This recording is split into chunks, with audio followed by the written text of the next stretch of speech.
Subscribe to Mufti Tariq Online and press the bell icon for more videos. السلام علیکم ورحمۃ اللہ۔ مریم بلال پشاور سے یہ بہن لکھتی ہیں کہ رمضان المبارک میں تراویح کی نماز ادا کرنا کیا عورتوں پر بھی لازم ہے؟ برائے کرم اس کے متعلق رہنمائی ضرور کر دیں۔ بہن نے بہت ہی اچھا سوال پوچھا ہے۔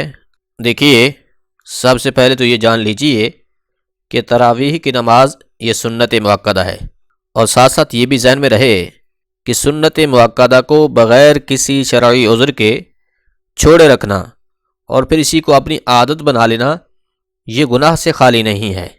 یاد رہے، تراویح کی نماز جس طرح مردوں کے لیے ادا کرنا سنت مؤکدہ ہے، ویسے ہی عورتوں کے لیے بھی یہ نماز ادا کرنا سنت مؤکدہ ہی ہے۔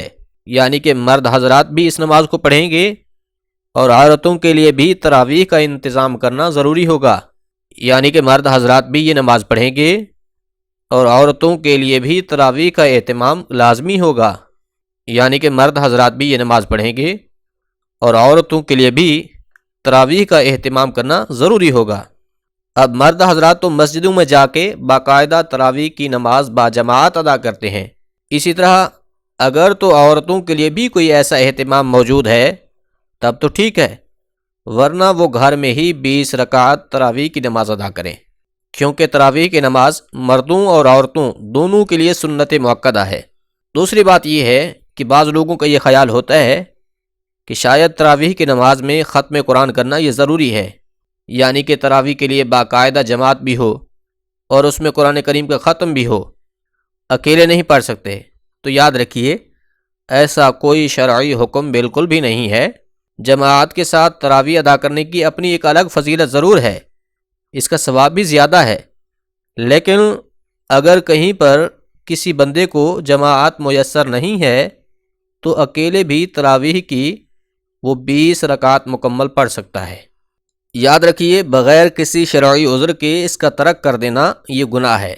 اسی طرح اگر خواتین یہ سمجھتی ہیں کہ ہمیں زیادہ قرآن کریم یاد نہیں ہے تو پھر ہم کیسے تراویح نماز ادا کریں، تو یہ بات سمجھ لیجئے، اگر کسی کو ایک سورت ہی یاد کیوں نہ ہو، مثال کے طور پر سورت اخلاص یاد ہے، تو سورت فاتحہ کے بعد ہر رکعت میں اسی سورت یعنی کہ قل ھو اللہ احد کی تلاوت کرتے جائیں، اور اس طرح سے پھر اپنی 20 رکعت نماز تراویح مکمل کر لیں۔ عورتوں کے لیے بھی یہی حکم ہے کہ اگر بغیر کسی شرعی عذر کے وہ نماز تراویح کو چھوڑ دیں گی تو گناہ گار ہوں گی۔ بعض خواتین کا یہ خیال ہوتا ہے کہ نماز تراویح جو ہے یہ صرف مرد حضرات کے لیے ہی ہے، عورتوں کے لیے نہیں ہے، یا صرف مرد ہی مسجد میں جا کر تراویح پڑھیں گے، ہم نہیں پڑھیں گی۔ اس طرح سے پھر وہ عشاء کی نماز پڑھ کر سو جاتی ہیں، یا اسی طرح بعض خواتین غفلت کی وجہ سے نماز میں سستی کر جاتی ہیں۔ تو یاد رکھیے، اپنی اس سستی والی عادت کو ترک کر کے اللہ کا حکم ماننے والا بننا پڑے گا۔ لہٰذا تراویح کی نماز کا پڑھنا مرد و عورت دونوں کے لیے ہی سنت مؤکدہ ہے۔ جس طرح مردوں کو نماز تراویح پڑھنا ضروری ہے، بالکل ویسے ہی عورتوں کے لیے بھی تراویح کی نماز کا اہتمام کرنا ضروری ہے۔ امید ہے بات سمجھ آ گئی ہوگی۔ اللہ کریم عمل کرنے کی توفیق بخشے، آمین۔